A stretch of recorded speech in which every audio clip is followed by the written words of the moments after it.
Hello everyone, my name is Victor. I am the Occult Technician, and this is Mind War, Season 6, Episode 12. Welcome back to Mind War, folks. I appreciate you being here. We have a lot to cover today, so let's get started. Folks, tonight we are going to finish the analysis and assessment of the gateway process. We have about 7 more sections to go through. We're going to work through it. We got to get it done tonight because, folks, next week is the series finale of the Gateway Experience program. We have made it all the way to the end. We have to finish this last section here of the report. There's a lot of information to go through. We have another tape that we're going to look through tonight, Wave 8 Union Tape 6 Coordination Center. And then again, our next episode will be the series finale. I am so excited, but we still have a lot of work to do, so let's go here with Section 32, Role of REM Sleep. It is interesting to note that Bob Monroe informed the Gateway class that finished May 7th, 1983, that an ex-trainer of his operating in Charlottesville, Virginia, found that he could guarantee out-of-body movements by bringing participants down into a rapid eye movement state of sleep and then use the hemi-sync tape technique. This may well be a function of the fact that most, if not all people, reputedly go into an out-of-body state during REM sleep. So again, the importance of REM sleep. They found that this was all the way back in 1983 that they were hearing about this, that REM sleep plays a major role in getting into the out-of-body state, and that almost every person who sleeps at night and goes into the REM sleep has an out-of-body experience. Most don't know it. They have no clue what they're doing while they are unconsciously sleeping. But we do, because as mind warriors, citizen samurais, guerrilla gurus, and warrior monks, we do the training. We stay conscious as we move through these different states of being.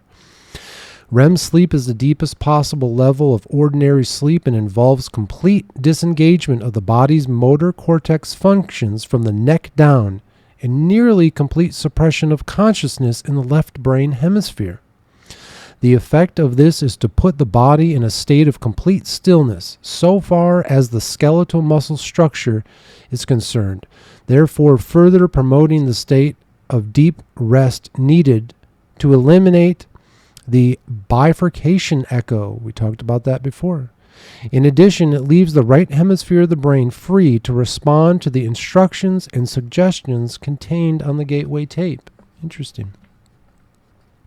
However, the use of the hemi-sync tapes at this point may be less a factor in actually achieving the out-of-body state than it is a matter of focusing the brain enough so that the residual memory of having naturally achieved an out-of-body state is carried into the waking state. It's interesting just thinking that we do this every night, and as one of the tapes remind us, it was the exploration of sleep. Monroe said, hey, just remember how you fall asleep. You'll know. You do it every night, but we're just going to be conscious when we remember it this time. And sure enough, it happens. It's amazing. Indeed, it may even be postulated that some dreams associated with deep levels of sleep are in fact functions of the same kind of altered consciousness involved in interaction with the universe that plays a role in all of the focus 12, 15, and 21 states described above. The difference between those states and the condition of the mind in REM sleep seems to be that the left hemisphere is almost totally disengaged in the latter experience, such as that memory of what was achieved in the altered states of consciousness cannot usually be retrieved by conscious desire because the left hemisphere has no knowledge of its existence or its location in the right hemisphere. So again, our left hemisphere, that's where the consciousness is held.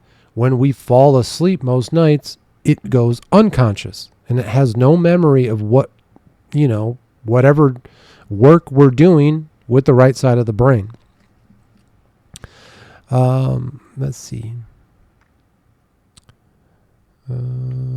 Admittedly, some people can be trained to remember their REM state dreams through intense conditioning in the waking state, but even that may be more a function of establishing pathways in the right hemisphere, which the left hemisphere can access following re-entry into the wakeful state, than it is an indication of any specific left hemisphere conscious involvement in the process during REM sleep.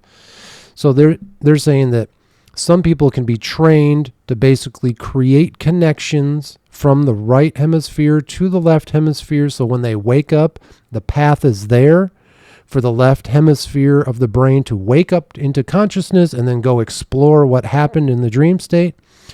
The difference being what we do through our ability to stay conscious as the body falls asleep is the left brain never loses consciousness.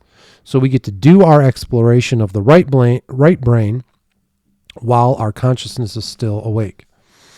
In any event, the three apparent conditions required for voluntary inducing an out-of-body state in most individuals seem to be this. Number one, achievement of a state of profound quiet in the body such that the bifurcation echo fades in resonance is approximately 7 hertz is established. Okay, so being very calm and getting our resonant energy balloon down to a 7 hertz.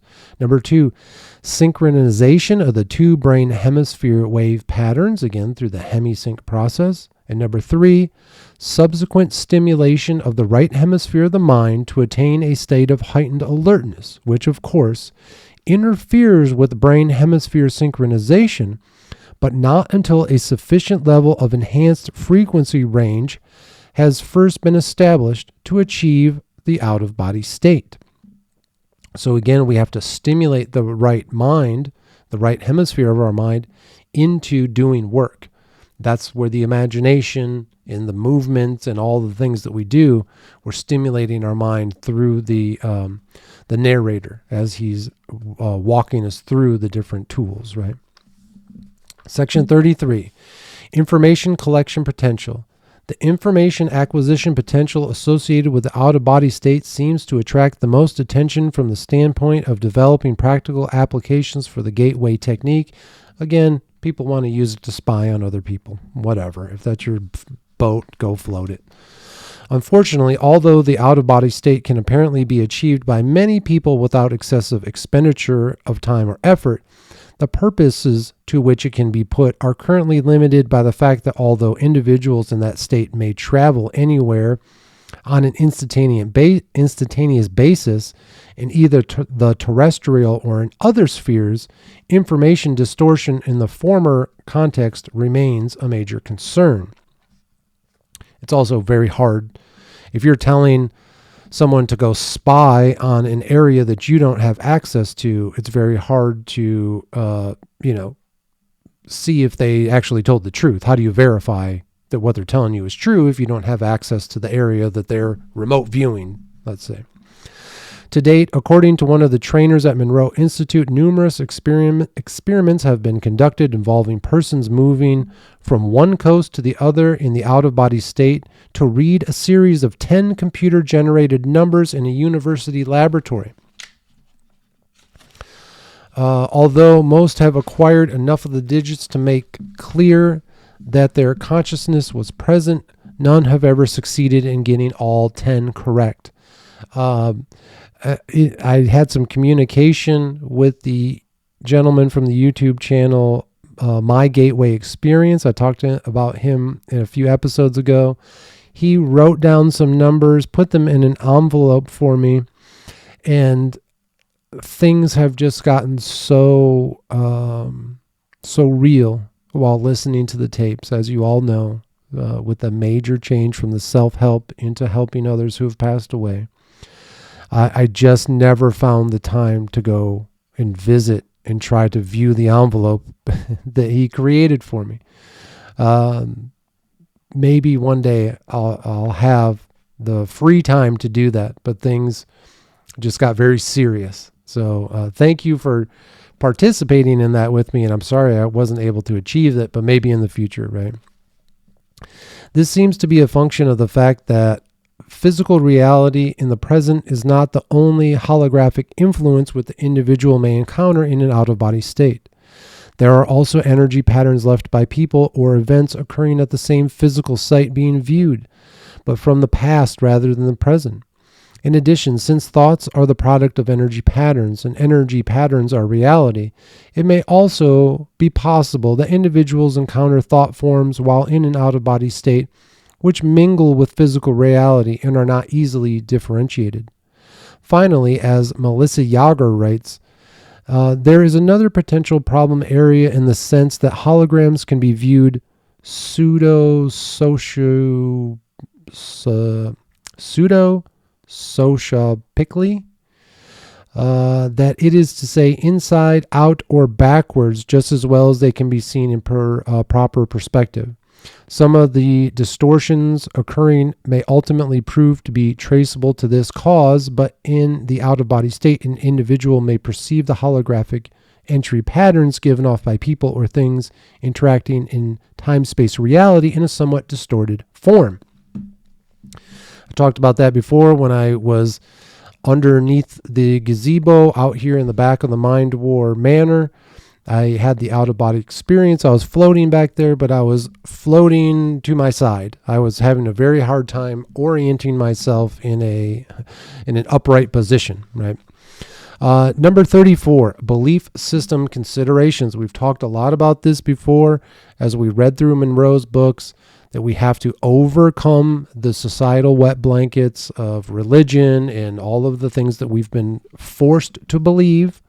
We have to sometimes disconnect ourselves from those in order to have these experiences, because often the things that we're taught hold us back and tell us that what we're doing is bad or evil or dangerous or whatever.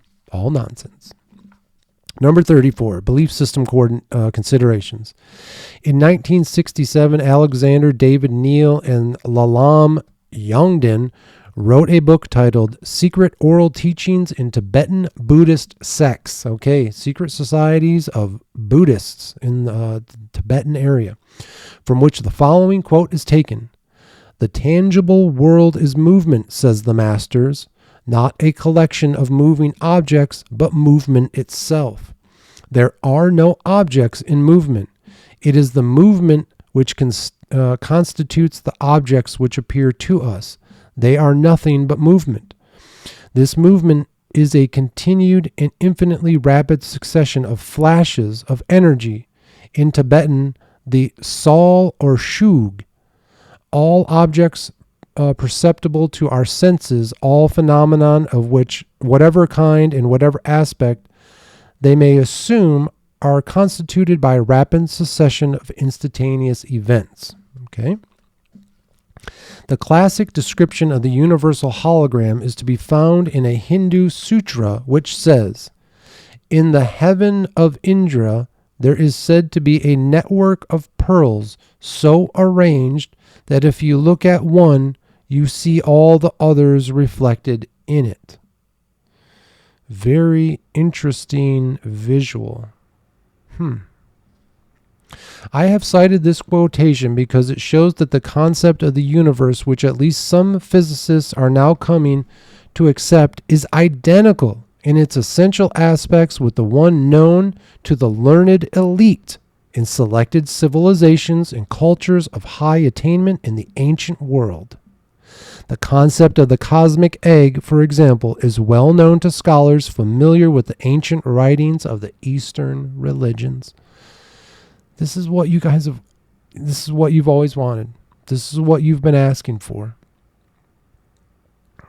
The elites know it. You've been angry with them your whole life because they never shared it with you. That's what I'm doing. I am not an elite. I am not a member of their secret societies. I am a member of this elite club of Gateway Explorers, the one that you and I are a part of. We don't have a building that we go to. You know, there's no organization.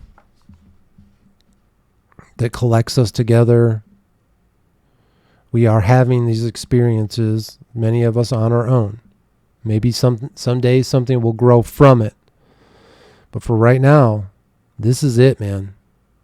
This is what you've always wanted to learn. This is what you've always been angry that other people have been hiding from you.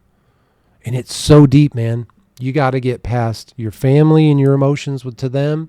You have to get past politics and your emotions to that. You have to get past the lies of religion.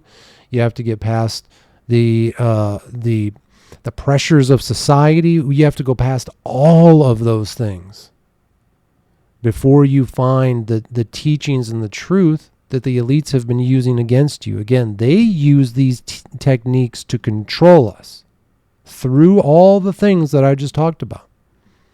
We're using these techniques to free ourselves. Nor are the theories presented in this paper at variance with the essential tenets of the Judeo-Christian stream of thought. Let me reread that.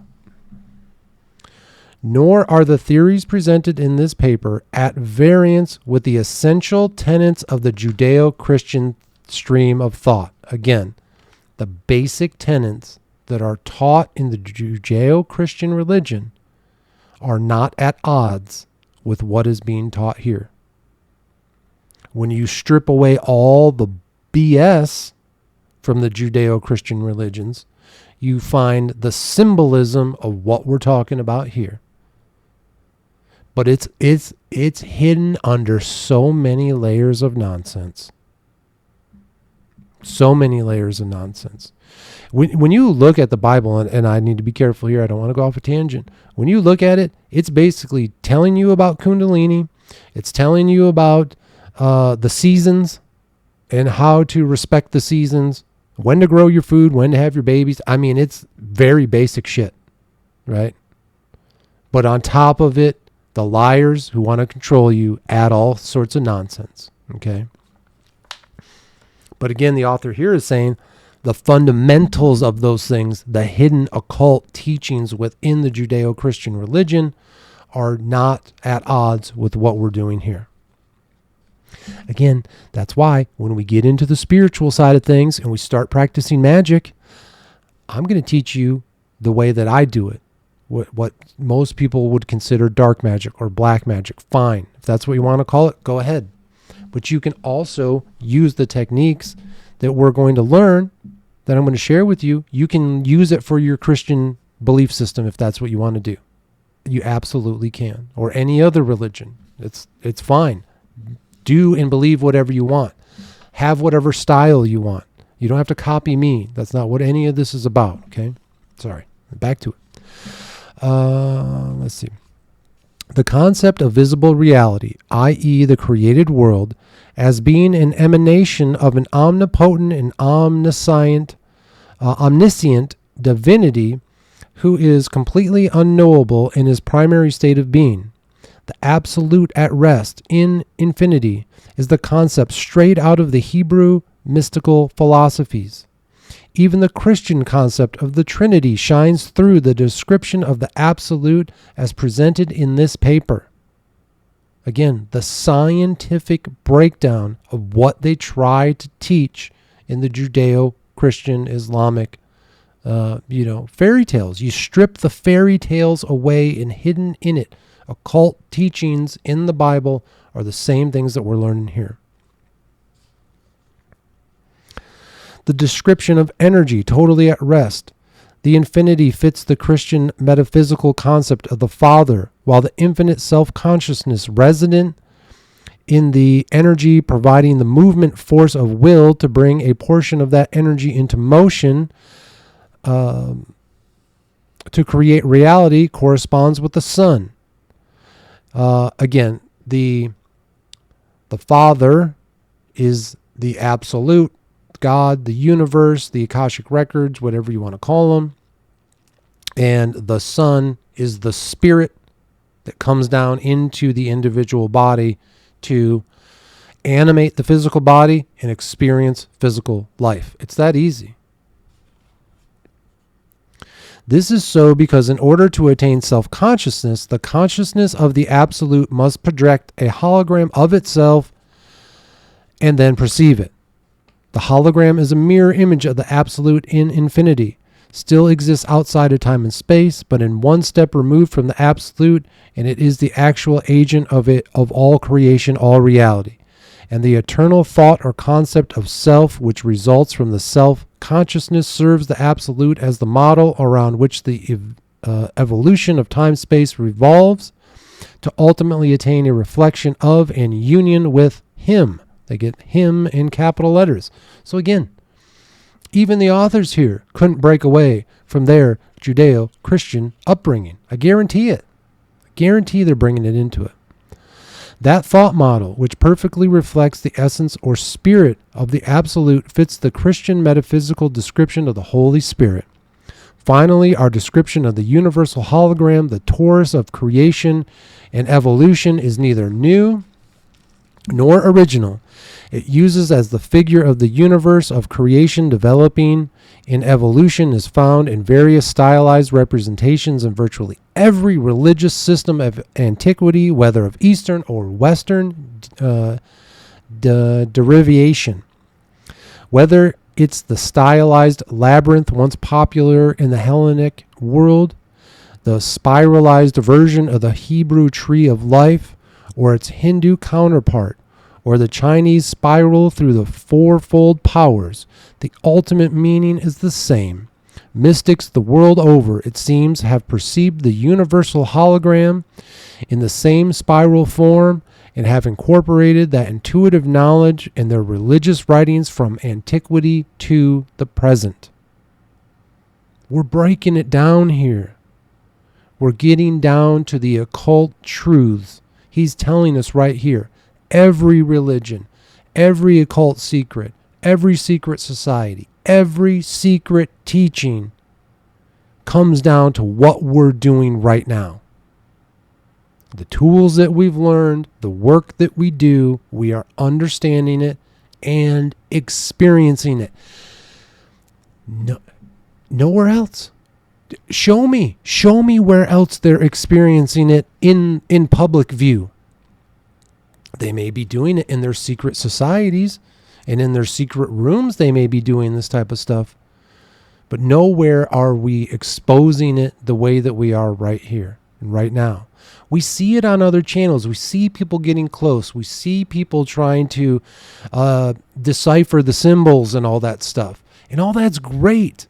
But how do we put it into action? Very few people tell you how to put it into action, and that's what we're doing here. Section 35, left brain limitations. 20th century physics would seem to be revisiting insights belonging to mankind as far back as written records can take us. The only difference is that 20th century physics is using a left brain linear quantitative style of reasoning to approach the same knowledge which the mystics of old apparently acquired in a holistic, intuitional right brain style. That's right. They learned all their things through the right brain. And what we're trying to do in the 20th century here is we are trying to not only experience them through the right brain, but we're taking them out of these occult metaphysical fairy tales, the way that they've been passed on throughout all of the millennia, right? And now we're breaking them down scientifically. We carry on the stories because they are a beautiful way of teaching this stuff, but we're also taking that scientific aspect. I promised you from the beginning, we're going to be looking at both sides. As a tool in the hands of our left brain culture, Gateway would seem to be a promising method for achieving the intuitive, holistic type of interface with the universal hologram needed to provide the context that thinkers like Einstein have sought in their labors to discover a unified field theory of physics. I don't care about that last part about Einstein, but I do love this idea that our left brain culture, we are completely left brain. We are robots They've taught us to be robots our whole lives. They don't want us to have any intuition. They don't want us to have any gut feelings, any deep thoughts, deep emotions. They want us, drinking beer, eating fast food, slaving at their jobs, busting nuts as fast as we can, never attaining, never achieving, never withholding from ourselves, never growing. They want us to be their slaves for eternity, and we got to fight against it, and we do it through breaking free from the left brain prison that they've put us in. We appreciate the left brain. We honor it for its amazing ability to categorize and calculate and help us understand what all of this is. But that's the natural thing. They have bastardized the left brain. They have pushed people into an artificial left brain mode, and we are going to escape it. We're going to get back to the natural left brain, which is in sync with the right brain, that intuitive, feeling, loving, caring, experiencing side of us. For persons in our profession whose concerns revolve around strategic issues, tactical questions, and matters of managerial form and system, access to a new world of intuitive perception and self-reflection would seem to offer in the long term the means by which to know in a truly objective way.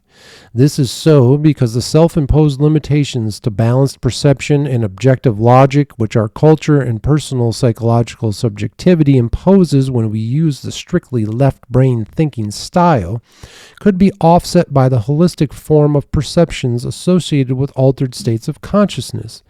To the extent that we come to perceive ourselves fully in the context of that portion of the universal hologram, which is the reflection of ourselves, to that extent we release ourselves from the prison of subjectivity. A great way to describe what he just said is the stark, cold, institutional feeling of going to a hospital to get healthcare done in that institutional building that, just reeks of chemical cleaners and poisons and all that stuff. There's no holistic side to it. There's no welcoming, caring, loving side to it. It's cold. It's authoritative. It's all about numbers. It's nonsense. It's bullshit. And I think we're moving away from that. And it's through the altered states of consciousness. Again, guys like us, gals like us, doing the mushrooms, maybe doing acid, whatever it takes to break free and have that first experience to realize that there's something more. We take with that. We take that and we hold those experiences so dearly that we've read that before, that people who take mushrooms just one time say it's the most profound experience in their life and it radically changes their belief systems for the rest of their lives. We take that experience with us, we hold on to it, and we create more natural and human-focused organizations, corporations, and institutions. I think that's what we're going through. The age of enlightenment, the age of Aquarius. That's where we're at right now. And man, they are fighting tooth and nail to hold on to that left brain slave system that they've created. Section 36, self-knowledge. It is axiomatic to the mystic philosophers of old that the first step in personal maturity could be expressed in the aphorism, know thyself. To them, the education of a man undertook as its primary step achievement of an introverted focus, so that he learned that what was within himself before attempting to approach the outside world. They rightly assumed that he could not effectively evaluate and cope with the world until he fully understood his personal psychological balance. The insights being provided by 20th century psychology in this context through the use of various kinds of personality testing seem to be a revalidation of this ancient intuition. But no personality test or series of tests will ever replace the depth and fullness of the participation of perception of self, which can be achieved when the mind alters its state of consciousness sufficiently to perceive the very holograms of itself, which it has projected into the universe in its proper context as part of the universal hologram in a totally holistic and intuitional way. This would seem to be one of the real promises of the gateway experience, from the standpoint of its ability to provide a portal through which, based on months, if not years of practice, the individual may pass in his search to find self, personal effectuality, and truth in the larger sense. Know thyself. That is exactly what we do through this work. We get to know ourselves. The mystics of old, they would go to the top of the mountain and meditate for 20 years or whatever their techniques were. Here in today's world, we don't have that ability, right? Now, the hard part for me, the part that's sad for me, is that I have been yearning, longing, and searching for this information my entire life. It was hidden from me. I was told that what I'm doing here and what we're learning here was evil. We should stay away from it. Again, the organizations, corporations, and institutions, the societal and religious wet blankets, the cultural wet blankets that were forced upon us, kept this information from us. Instead, they told us to drink alcohol until we pass out unconsciously. They promoted the filth over and over and over again, the poisons over and over again. That's all it's been my whole life. And now at this, I don't know, hopefully middle age, but maybe not, maybe closer than I would hope. Now I'm finally finding this. This information should have been given and taught to me as a child. This is what we should be teaching children from birth. And maybe, again, through the age of enlightenment, that's what we're going to be going towards. It could be something beautiful.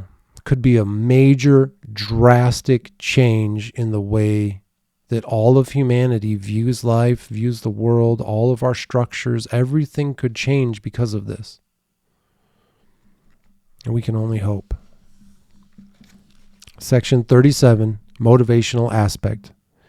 It is a step-by-step procedure which involves repetitive practice of the techniques concerned, using each new insight as a means of penetrating farther during the next practice session. But the rate of progress is so much faster with the gateway approach than it is with transcendental meditation or other forms of mental self-discipline, and its horizons seem to be much wider than that discipline needed to practice. It would seem to be within the means of even the impatient, result-oriented, and skeptical pragmatist of our society. So again, we live in a instantaneous gratification society. So he's saying here that the gateway experience tapes and the techniques used and the tools that we learn, especially with the enhancements of psilocybin and THC, we can achieve these things faster. Even those who are impatient and skeptical of this stuff can learn it as well and achieve it and experience it. Unlike yoga and other forms of Eastern mental discipline, gateway does not require the infinite patience and total personal subservience to and faith in a system of discipline designed to absorb all the individual's energy over most of a lifetime. Rather, it will begin to produce at least minimal results within a relatively short time.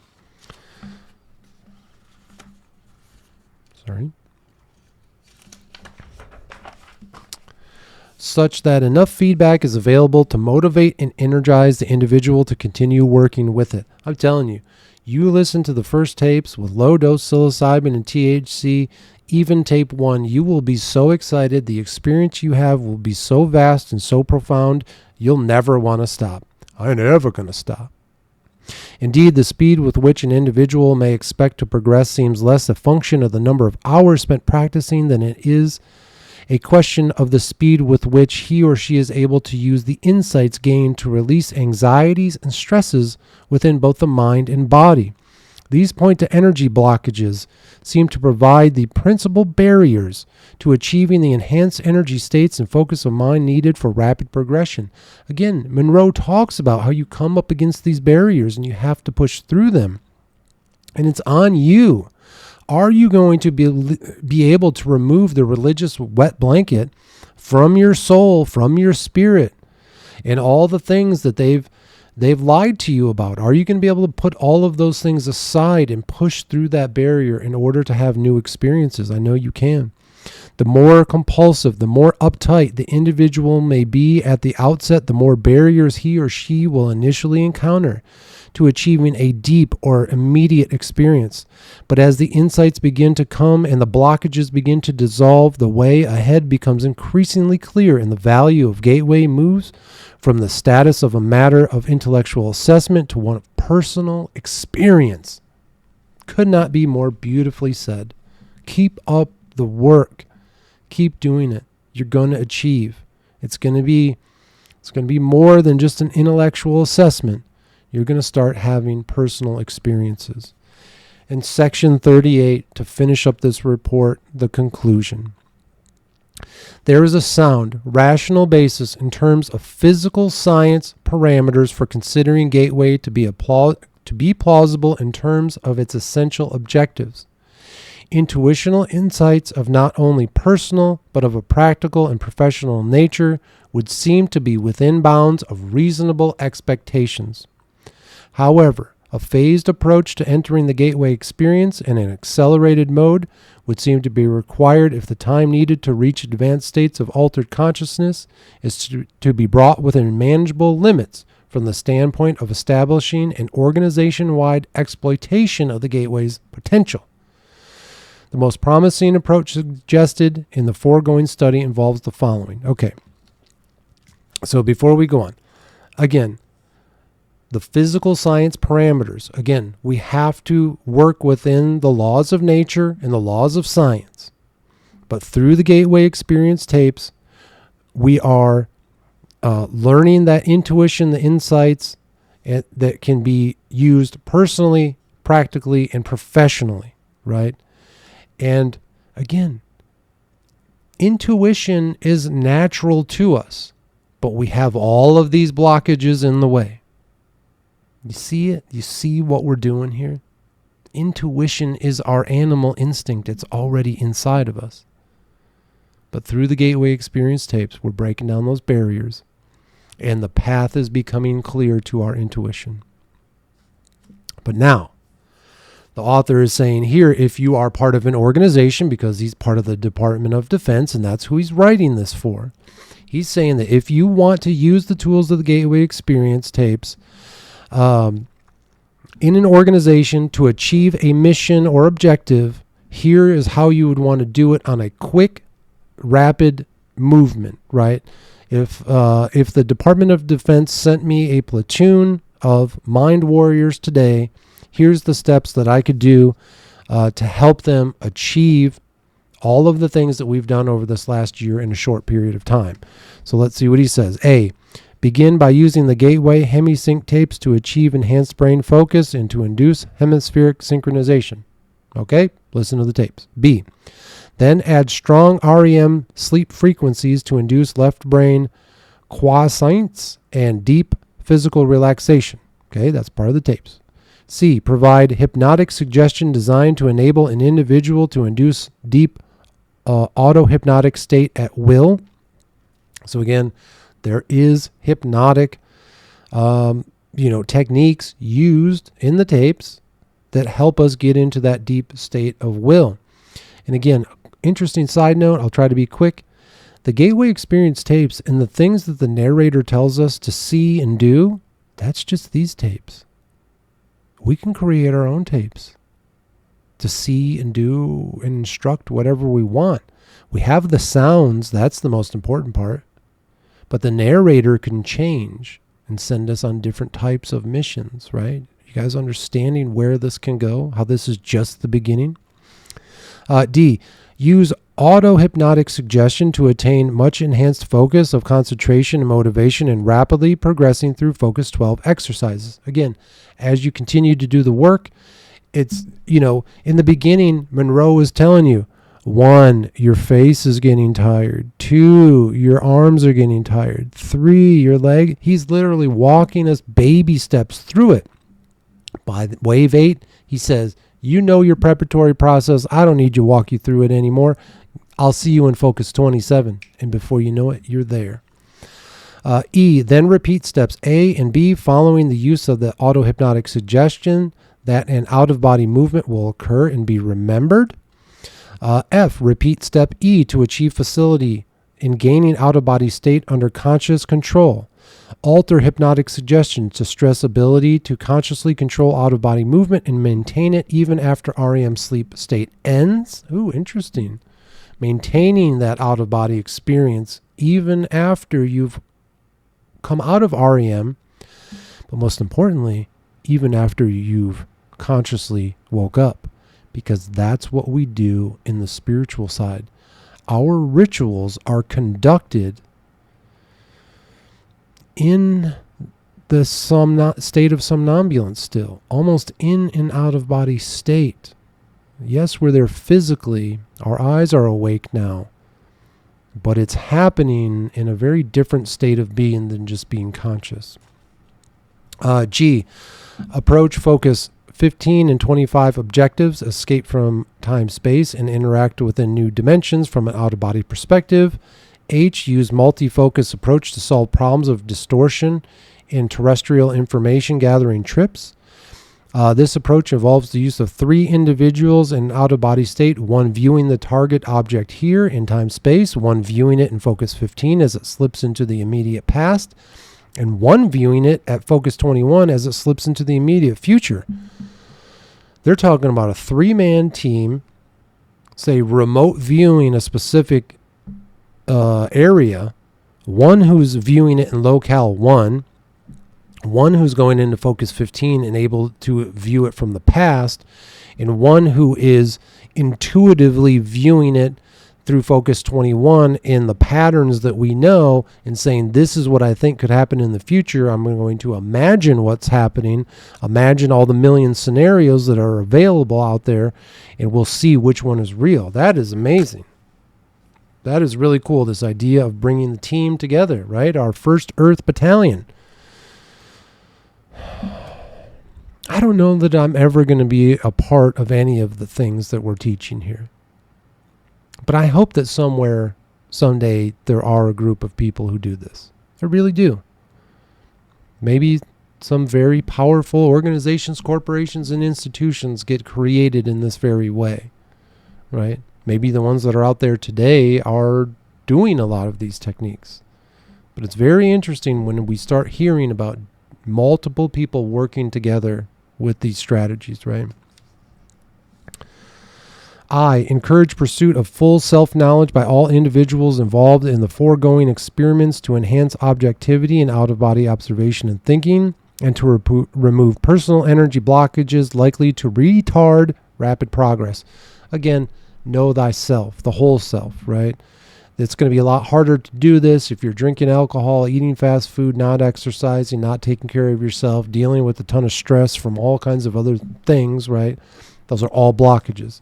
J, be intellectually prepared to react to possible encounters with intelligent, non-corporeal energy forms when time-space boundaries are exceeded, aka aliens, spirits, all kinds of shit. There is no fear here in the mind war. When you come across them, don't be afraid. I've met some things. I've told you about them before. Never really been afraid. It's been amazing. All I've really felt is warmth and stuff from all of the entities that I've come across. Nothing to be afraid of. And K, arrange to have groups of people in Focus 12 state unite their altered consciousness to build holographic patterns around sensitive areas to repulse possible unwanted out-of-body presences. I've heard, I don't remember where, but somebody was trying to have an out-of-body experience and go fly to the White House, and they were blocked by basically Secret Service people who were having out-of-body experiences and blocking them. That's exactly what he just said. Maybe this all is really occurring, folks. Gosh, I wish I remember where I heard that, but that was a long time ago when I was hearing about the Gateway Experience tapes over the last 2 decades, right? I've known of this for such a long time. And somewhere, maybe it was George Norrie in one of those the late night talk shows, right, where they talk about aliens and ghosts and all that stuff. Maybe it was somebody there talking about it. But sure enough, I remember a story of someone saying they were having an out-of-body experience and they wanted to go check out the White House just because they were curious. And when they got there, that there were people that blocked them and told them they couldn't go. Very interesting. And L, encourage your advanced gateway participants to build holographic patterns of successful attainment and rapid progress for advanced colleagues to assist them in processing through the gateway system. That's also really cool. The idea of multiple people getting together and imagining the same thing. Think about the manifestation that can be achieved when a group of people imagines the same future together. Amazing. If these experiments are carried through, it is to be hoped that we will truly find a gateway to gateway and to the realm of practical application for the whole system of techniques which comprise it. That was it for the report, folks. That was it for analysis and assessment of the gateway process. There is a long list of books here in the back, the bibliography. I'm going to go ahead and read through those again just for getting it on the record if you want to do continued research. Number 1, Itzhak Bentov, Stalking the Wild Pendulum from 1977.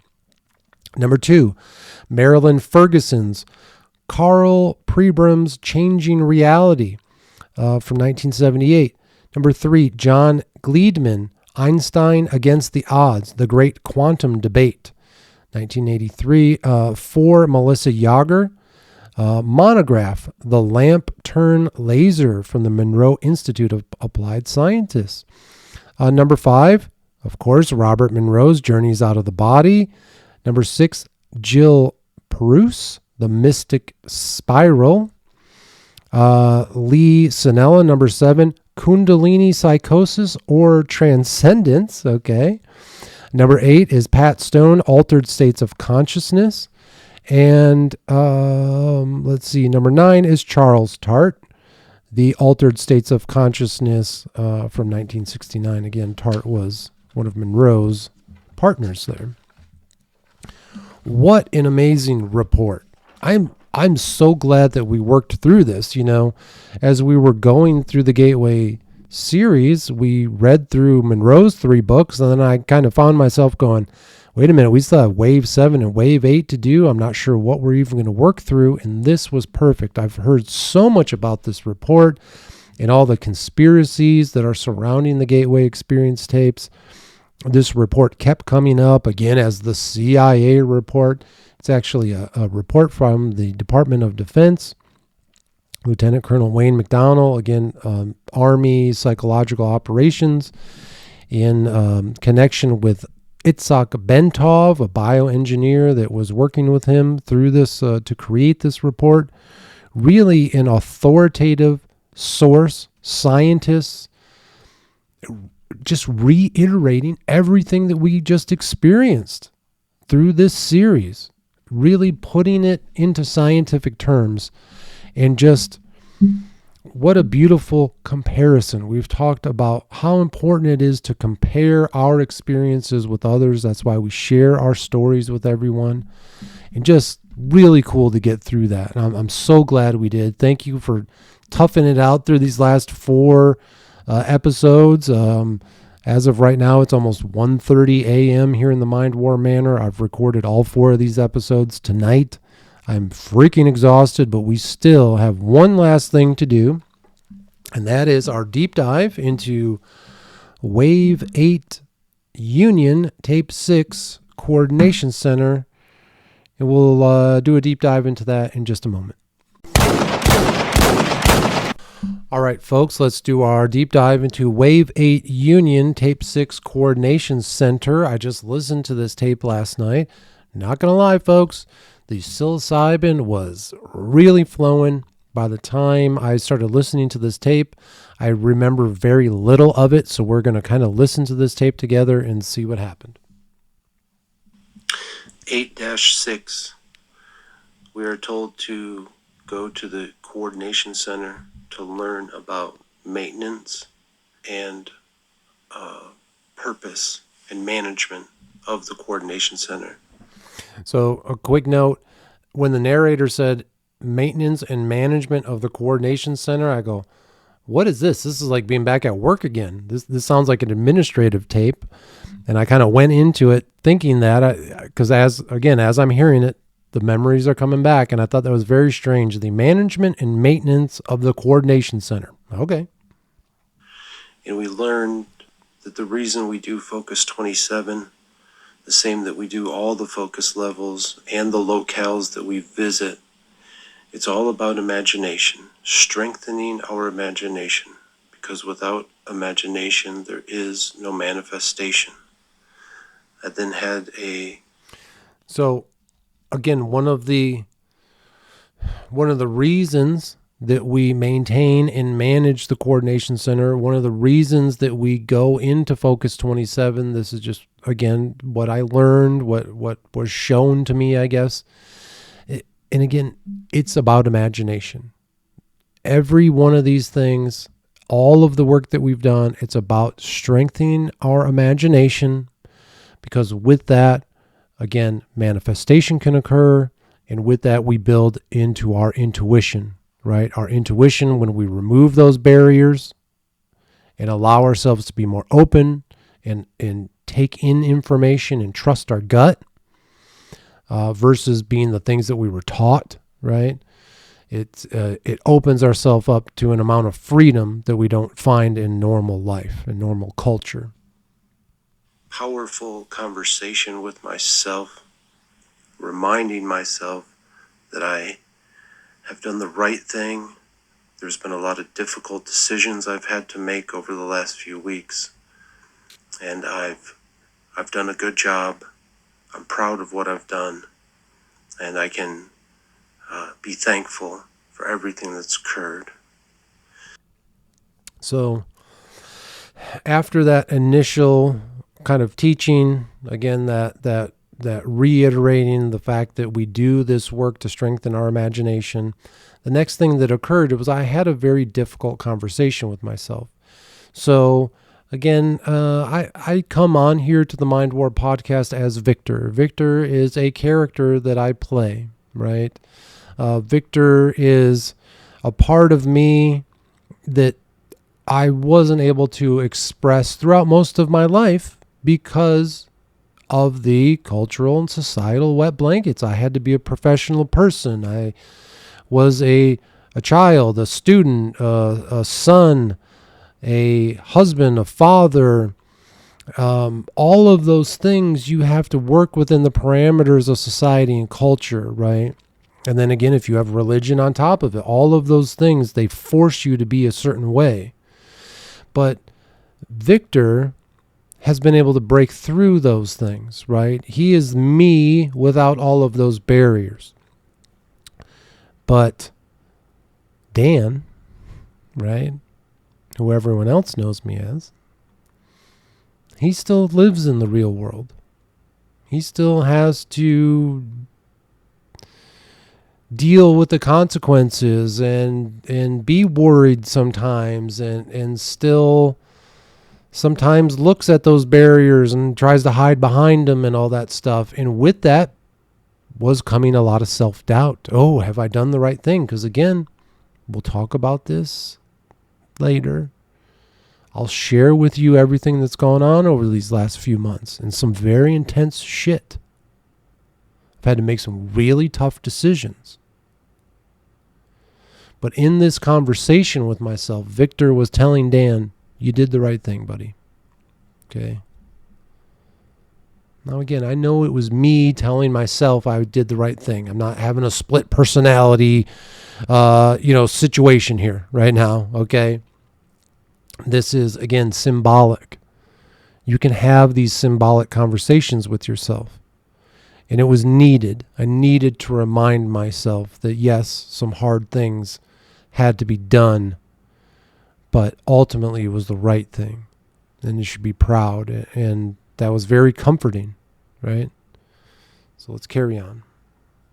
And then we were asked to kind of figure out who we're working with, who helps create Focus 27, these energy beings that the narrator kind of spoke of. And again, it's ourselves, it's our future spirit selves helping ourselves here today, helping us create these locales and these focus levels that we go to, teaching ourselves all of these different techniques through the tapes. And then the narrator asks. So the narrator tells us to kind of, again, think about who is helping us through this. And as we've learned before, in some ways, I think all the entities that we run into are just versions of ourselves, of our spirit from the future coming back to help us, right? We are helping ourselves. I don't know that it's aliens or spirits or angels or demons or whatever everybody says and thinks that these things are. I think it really is more we are helping ourselves. We construct these areas. The sleep dojo, locales 1, 2, and 3, focus 1 through 27, right? We help ourselves create these things in our mind and imagine them as a way to go and do the work. We have to have a place to do the work. That's the beauty of the sleep dojo in the very beginning. You have to have a place to learn your new skills and practice them, right? Where else in the universe do we create these things? How else do we connect? Not just through the tapes.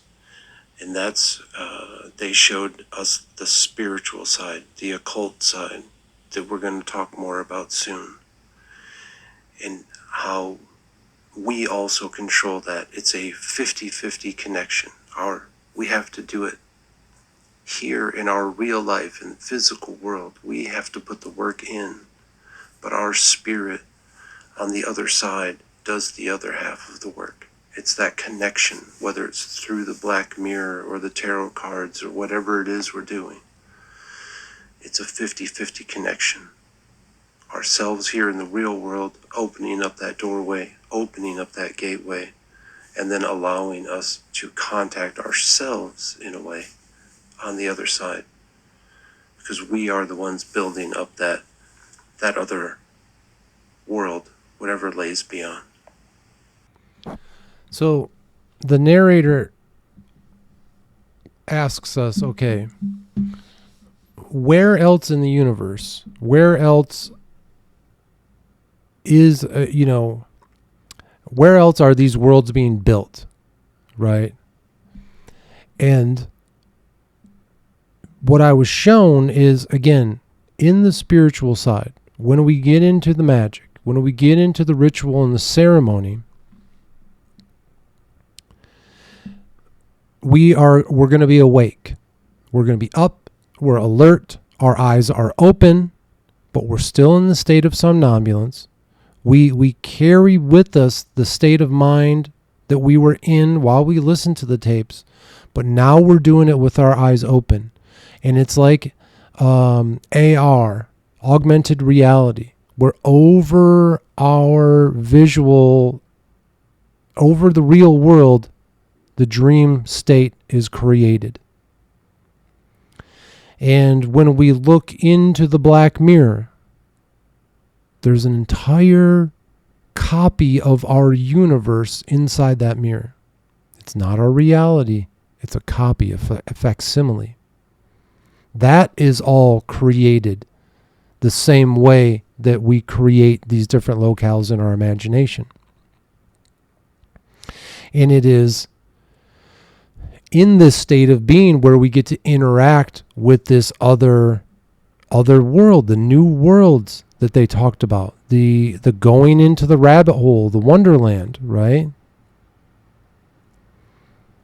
the other side of the black mirror, I don't know, hopefully as we go through the magic and as we go through the ritual, and I share with you all the things that I've learned through trial and error, hopefully I'll be able to explain it a little better. But the narrator was basically asking, where else do we do this type of work? And it's in the spiritual. There is a whole other world that lay within your black mirror, that lay within the tarot card, whatever tools that you're using, right? And that world is being built through our imagination as well. And it's very powerful. That's where the connection to reality is made. That's where the supernatural events that cannot be considered coincidence begin to occur. That's how that part happens. Okay? When you want to start having supernatural events occur in your life that cannot be explained through coincidence, it's not just the tapes. The tapes teach us one half of it, but the other half is the spiritual, and when we bring it together, amazing things are going to start happening in your life. So folks, again, I'm so excited that we finished with analysis and assessment of the gateway process. We made it through Wave 8 Union, tape 6, Coordination Center. And we have one episode to go in the completion of the Gateway Experience program on the Mind War podcast, our series finale. I am so excited. I cannot believe we've made it this far. I'm so thankful that all of you are here with me through this journey. You're experiencing things on your own. Absolutely amazing. We can be so proud of what we've done so far. I appreciate you being here. And as always, remember, folks, harden your hearts and open your minds, because this is Mind War.